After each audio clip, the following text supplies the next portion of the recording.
마가복음 15장 16절로부터 32절 말씀까지 기도하겠습니다. 군인들이 예수를 끌고 브라이도리온이라는 뜰 안으로 들어가서 온 군대를 모으고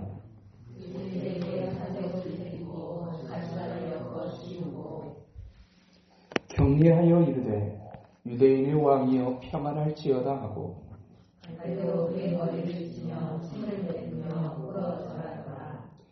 희롱을 당한 후에 자색 옷을 벗기고 도로 그의 옷을 입히고 십자가에 못 박으려고 끌고 나가니라. 마침 알렉산더와 루포의 아버지 루베는 사람 시몬이 이걸로부터 와서 지나가는데 그들이 그를 억지로 같이 가게 하여 예수의 십자가를 지우고 예수를 끌고 골고다라 하는 곳 번역하면 해골의 곳에 이르러 물약을 한 포도들을 주었으나 예수께서 받지 아니하시니라. 십자가에 못 박고 그 옷을 나눌세 누가 어느 것을 가질까 하여 제비를 뽑더라. 내가 제3시가 되어 십자가에 못 박으니라. 그 위에 있는 죄패 유대인의 왕이라 썼고 아무도 그를 예수와 함께 십자가에 못 박으니 하나는 그의 우편에 하나는 좌편에 있더라.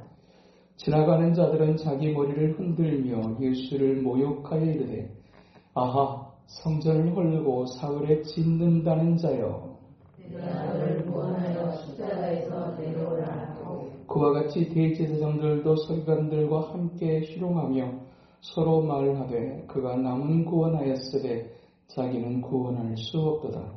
이스라엘 왕 그리스도가 지금 십자가에서 내려와 우리가 보고 믿게 할지어다 하며 함께 십자가에 못 박힌 교사들도 예수를 못하더라. 아멘. 오늘 본문은 예수님께서 십자가에 달리시던 때에 그 십자가를 졌던 현장에 대한 기록입니다. 오늘 본문에 등장하는 그 현장 속에서 우리가 보게 되는 예수님의 모습은 조롱당하시는 예수님, 희롱을 당하시는 예수님입니다.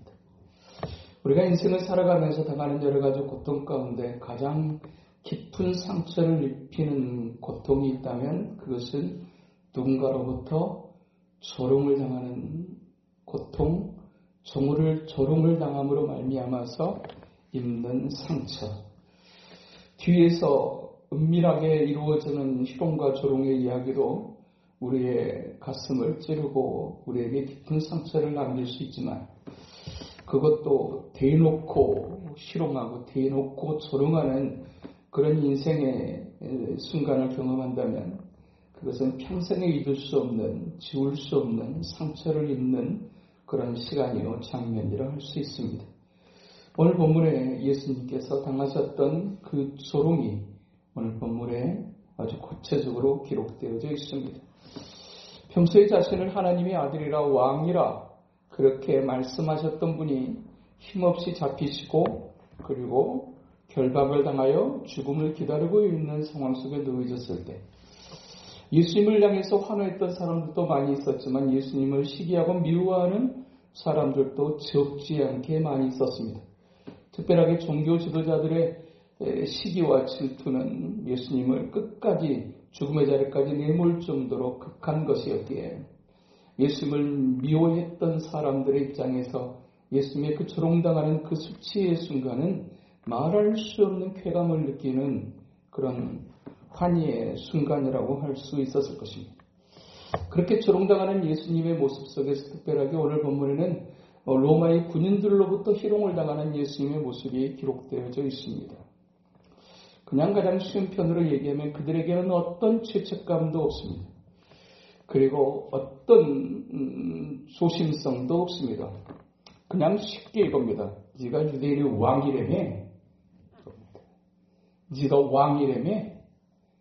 네가 왕이라고 하는 사람이 이렇게 힘이 없어서야 어떻게 조롱을 하기 시작하는데 그들의 조롱의 방법은 네가 진짜 왕이라며? 그러면 왕의 즉위식을 한번 해줘야지. 그 당시에 이 사람들이 입는 겉옷이 많이 있고 여러 가지 색깔을 가지지만 특별하게 평민들은 일반 백성들은 절대로 입을 수 없는 색깔의 옷이 있었으니 그것은 자색 옷이었습니다. 그 옷은 왕족들만이 입는 옷의 색깔이었기 때문이었습니다. 그런데 이 로마의 군인들이 예수님에게 네가 왕이라며 그러면 왕이 입는 옷을 입어야지. 예수님이 옷을 벗기고 그리고 왕족들만 입는 자색 옷을 예수님에게 입힙니다. 네가 왕이라며 그러면 왕관도 써야겠지. 그러면서 가시로 만든 면류관을 대신하여 씌웁니다. 그리고 그것으로 끝이 아닙니다. 왕이시여 평안하시옵소서. 왕이기만 하는 그런 인사법으로 무릎을 꿇고 예수님에게 절을 하면서 예수님을 희롱하기 시작합니다. 그렇게 잠깐의 왕이 즉위식, 그들만의 왕이 즉위식을 하고 난 다음에 곧바로 예수님의 옷을 벗기고 그리고 예수님의 머리에 씌어져 있는 가시면류관을 갈대로 치기 시작합니다. 그리고 그것으로 끝나지 않고 침을 뱉습니다. 그리고 장난치듯이 절을 하며 희롱하고 자색 옷을 벗기고 올레 옷으로 입히고 골고다로 끌고 갑니다. 그렇게 끌려간 골고다에서의 예수님의 모습도 역시 사람들로부터 희롱을 당하시는 모습이었습니다. 29절로 32절 사이에 지나가는 사람들이 그를 향해서 취했던 행동이 29절에 지나가는 자들은 자기 머리를 흔들며 예수를 모욕하여, 여기서 자기 머리를 흔들었다라는 이 표현이 실제로는 현재 분사로 기록되어져서 그냥 한 번 머리를 흔드는 게 아니라 계속해서 예수님을 향해서 머리를 흔듭니다. 단 한 번의 동작이 아니라 계속되게 집단적으로 계속되어지는 조롱하는 모습이 그렇게 계속해서 머리를 흔드는 모습입니다. 머리를 흔든다라고 하는 것은 단순한 비웃음의 의미를 뛰어넘어서 그 사람을 저주하고 그 사람을 경멸하고 그 사람을 조롱하는 종합적인 표현이 바로 이 머리를 흔든다라는 뜻입니다. 경멸한다라고 하는 것, 그것은 가치 없는 존재. 너는 무시해도 돼. 이런 거. 평소에는 네가 사람들로부터 둘러싸여 있어서 어떻게 됐을지 모르지만 너는 지금 아무런 가치도 없지. 너 정도는 우리도 무시할 수 있어. 그러면서 조롱합니다. 경멸합니다. 그리고 그 머리를 흔드는 그 모습 속에는 이런 표현이 담겨져 있습니다. 너는 이제 끝났어. 너에게서 그 어떤 것도 기대할 수 없고 기대하지 않겠다라고 하는 그들의 행위적인 선언이 바로 머리를 흔드는 것이었습니다. 우리는 너의 존재 자체를 부정하지. 그렇게 예수님을 조롱하는 그 예수님을 향한 그들의 조롱, 그것은 구약에 있었던 시편 기자의 예언의 말씀을 성취하는 내용이기도 했습니다. 시편 22편 7절에서 8절에 나를 보는 자는 다 나를 비웃으며 입을 삐죽거리고 머리를 흔들며 말하되 그가 여호와께 의탁하니 구원하실걸, 그가 기뻐하시니 건지실걸 하나이다. 2000년 전 예수님께서 당하셨던 그 조롱과 경멸의 사람들의 태도와 그 행동은 우리가 인생을 살아가면서 결코 겪을 수 없는 어떤 그와 같은 조주 섞인 경멸, 그러나 이것이 예수님의 수준과는 비교할 수 없지만 때로는 우리도 역시 주님의 제자로서의 삶을 살아감에 있어서 믿음을 지키며 믿음을 따라가는 삶 속에 때로는 이와 같은 보이지 않는 또 은밀한 곳에서 조용하게 속속거리는 그런 사람들의 조롱과 희롱을 때로는 우리가 받을 때도 있습니다. 예수님을 믿는다는 이유 하나 때문에, 특별하게 어떤 일을 잘못했거나 어떤 범죄를 했기 때문이 아니라 예수님을 믿는다는 이유 하나 때문에, 그리고 예수님의 뜻대로 살겠다라고 하는 그 행동 하나 때문에 받게 되는 희롱과 조롱이 우리의 삶 속에도 있을 수 있습니다. 그런 어떤 사람들의 희롱과 조롱이라고 하는 것이 그럴듯하고 맞을만 해서 당할만 해서 받는 것이라고 하면 그것이 당연한 것으로 또 내가 그랬으니 또 그렇게 되지라고 할 수 있겠지만, 사실 그와 같이 정말로 누군가로부터 희롱과 조롱을 받을 만한 이유를 전혀 갖지 아니하셨던 예수님이 지셨던 그 십자가의 무게는 말할 수 없는, 우리가 지고 있는 여러 가지 모양의 십자가는 비교할 수 없는 무게의 것이라 할 수 있을 것입니다. 우리가 인생을 당하면서 누군가로부터 희롱을 받는다, 누군가로부터 무시당한다라고 하는 것은 우리의 자존감을 굉장히 상하게 하고 자존심을 무너뜨리는 아주 수치스러운 시간일 수 있습니다. 더더구나 뭔가를 잘못해서 이루어지는 일이 아닐 때, 그리고 내가 당하는 어떤 대접이 옳지 못하다고 느낄 때 우리 안에 일어나는 억울함은 사실 밤에 잠을 이룰 수 없을 정도로 고통스러운 것일 수 있습니다. 예수님께서 십자가형을 언도받았지만 예수님의 십자가형은 분명한 불법적인 재판에 의한 것이었습니다. 그 당시에 법으로도 재판을 할 때 결코 야간에는 재판을 하는 법이 없었고, 특별하게 유월절이라고 하는 절기 속에서 재판하는 일은 법으로도 금지되어져 있습니다.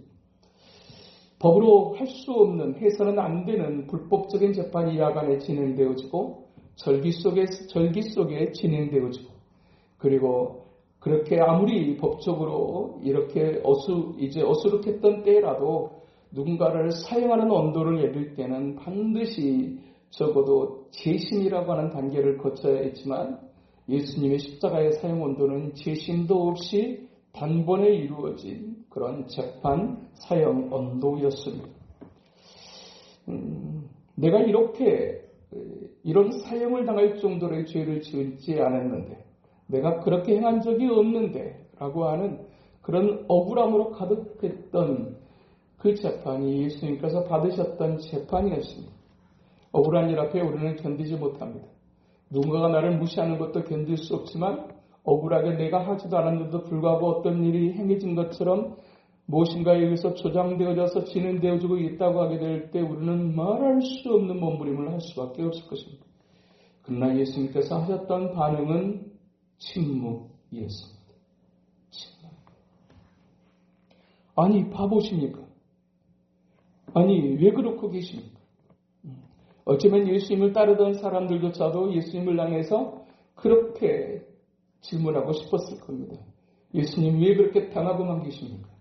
왜 그렇게 바보처럼 그렇게 침묵하십니까? 얼마든지 말할 수 있었음에도 불구하고 예수님이 침묵하셨던 이유는 단 한 가지, 구원을 완성하기 위해서. 우리를 향하신 구원의 삭사를 이루시기 위해서 주님은 말없이 묵묵히 그 조롱과 희롱을 다 받아내시고 경멸된 그들의 저주 앞에서 침묵하셨습니다.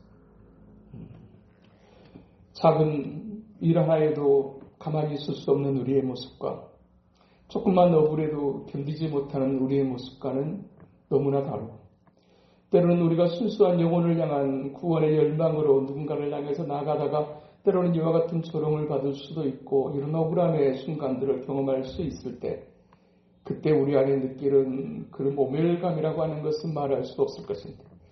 우리와 똑같은 인성을 가지셨던 예수님이셨기에 우리가 똑같은 고통을 느끼시고 상처를 받으셨을 텐데도 불구하고 예수님의 반응은 침묵, 그것이었습니다. 왜? 이유는 딱 하나.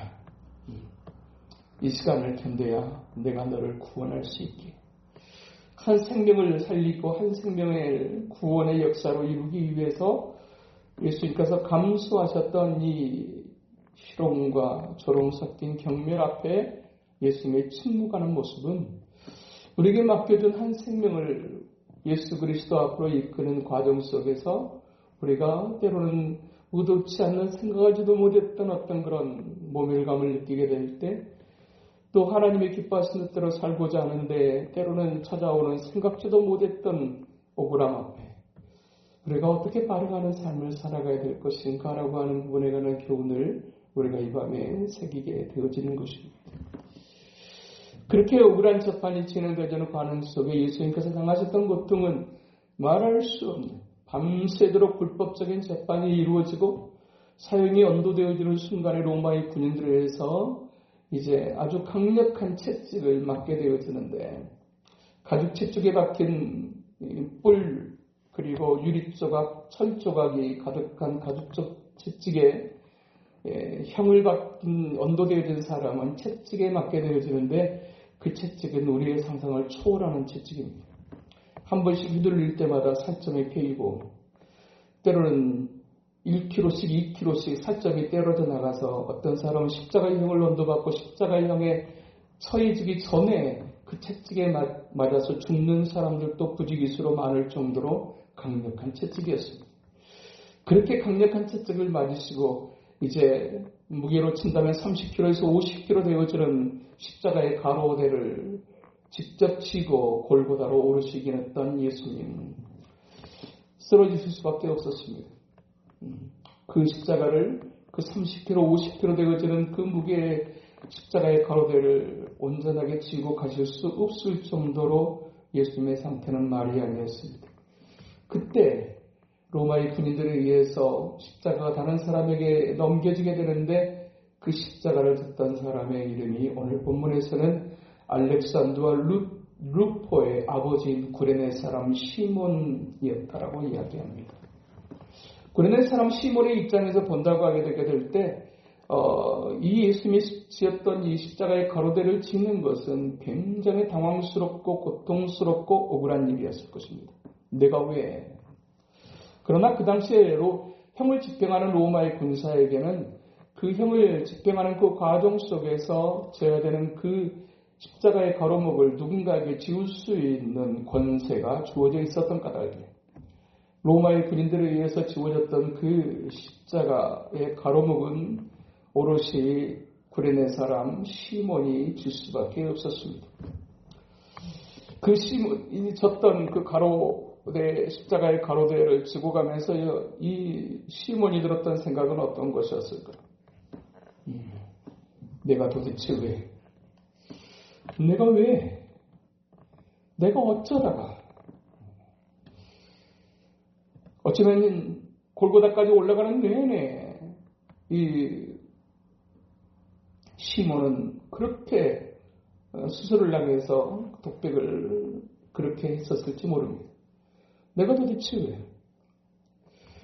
우리 인생의 어느 순간에는 이와 같이 구레네 사람 시몬이 했던 그런 고백을 하게 되는 삶의 순간들이 있는 것을 볼 때 있습니다. 내가 왜 그래야 되지?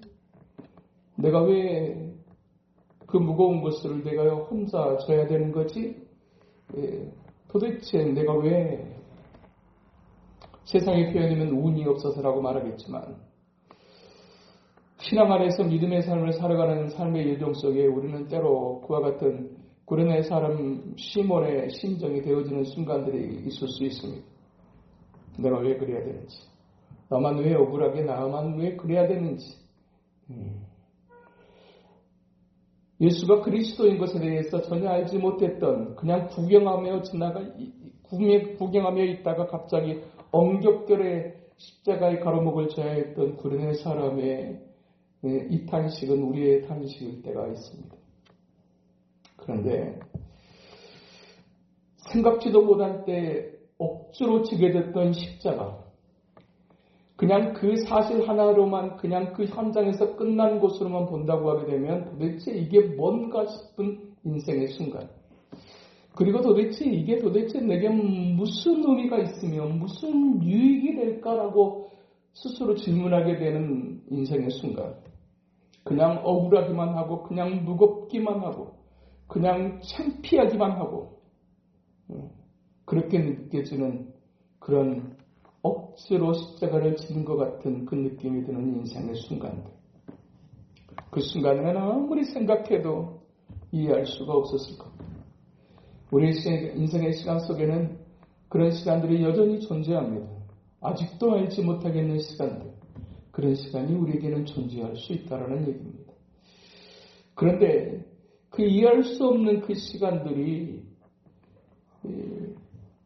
하나님 아버지 앞에서 이루어졌을 때, 믿음 안에서 신앙의 여정 속에 이루어졌을 때, 그리고 그것을 던져버리지 않고 내가 묵묵히 지고 갈 수 있었을 때 어떤 결말에 이르게 되는가? 그 억울한 시간들을 통해서 구레네 사람 시몬은 가장 가까이서 예수님을 볼 수 있는 남에게는 주어지지 않았던 그 기회를 가질 수 있었다고 성경은 기록합니다. 가장 가까이서 예수님을 볼 수 있었던 시간이 가장 억울한 시간이에요. 하나님의 나라에 이해할 수 없는 아이러니입니다. 정말 내가 즐겁고 행복한 시간에 주님을 더 가까이 볼 수 있을 것 같지만 때로는 전혀 예상하지 못했던 때, 또 가장 고통스러웠던 그 순간이 내가 예수님을 가장 가까이 경험할 수 있는 시간이 될 수 있다는 사실을 오늘에게 역설적으로 주님은 우리에게 말씀합니다. 그 시간들을 통해서 고레네 사람은 예수를 그리스도로 인정하고 영접하게 되었고, 그리고 오늘 본문에 기록한 것처럼 그가 알렉산더와 루포의 아버지였다라고 기록하므로 그 사람이 어쩌면 이 구레네 사람 시몬의 아들이었던 알렉산더와 루포는 그 현장에 있지 않았을 겁니다.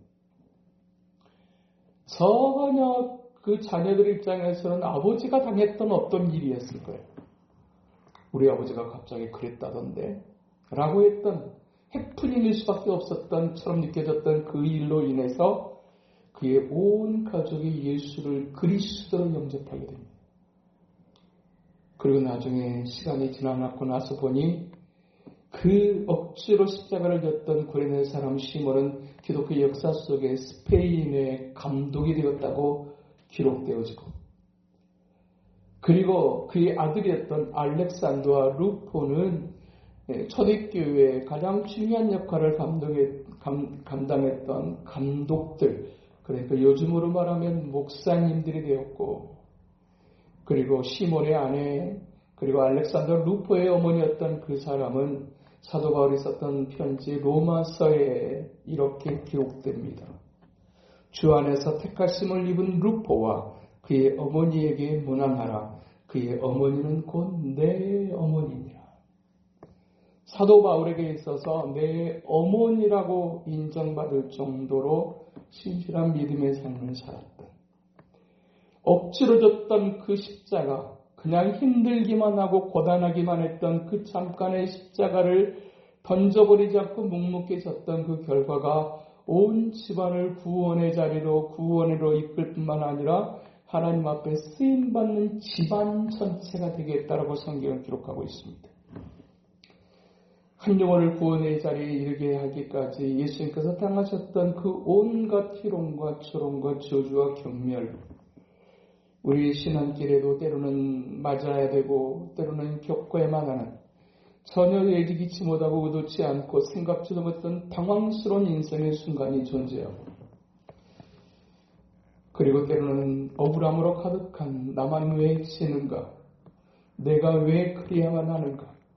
이유는 딱 한 가지, 주님의 뜻 안에서, 믿음의 이유종 속에서 우리가 겪는 그 기가 막힌 그 시간들을 우리가 묵묵히 감당한다라고 하는 것은 우리가 생각하지도 못했던 예상치 못한 은혜를 품고 있는 거룩한 그 시간인 것을 우리에게 말씀하고 계시는 것입니다.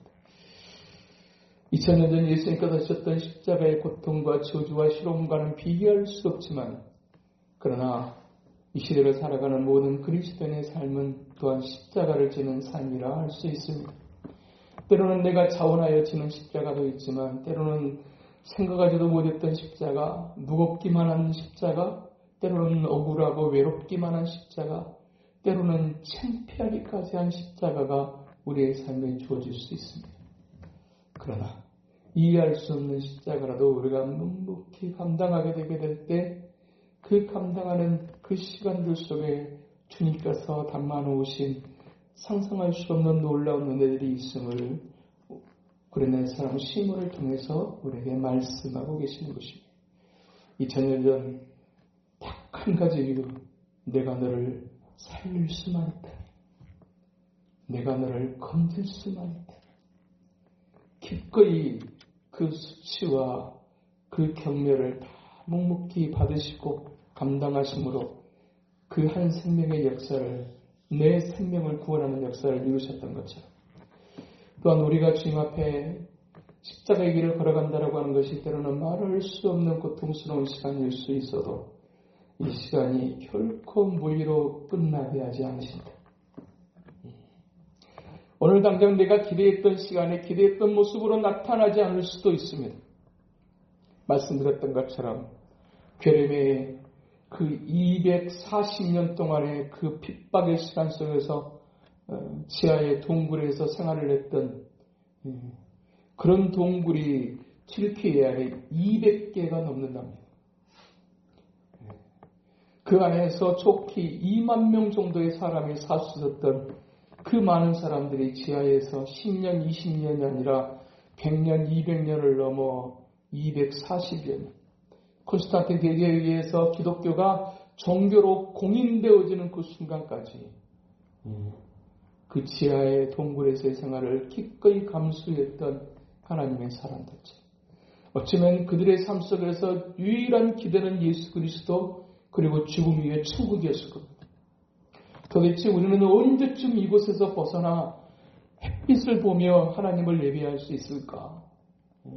대를 이어 한 대가 지나가고 또 다음 대가 지나가도 전혀 여지가 보이지 않는 그 시간 속에서 그 믿음을 지켰던 그 하나님의 사람들의 그 흔적들이 우리가 신앙의 여정 속에서 십자가를 지는 시간들에 대한 어떤 결말과 응답들을 기대하는 우리의 바람이 때로는 여전히 아직도 모르겠다로 우리에게 나타날 때일지라도 그 시간은 결코 의미가 없지 않아요. 그 시간을 절대로 잊어버리지 않으시는 하나님 앞에서 우리의 삶인 것을 기억하고 주님이 가셨던 그 길, 주님이 기뻐하시는 그 길, 그렇게 주님처럼 묵묵히 잘 치고 가기를 원합니다. 기도하는 이 밤 우리 모두 될 수 있게 되기를 주님의 이름으로 축복합니다. 걸어가신 하나님 아버지,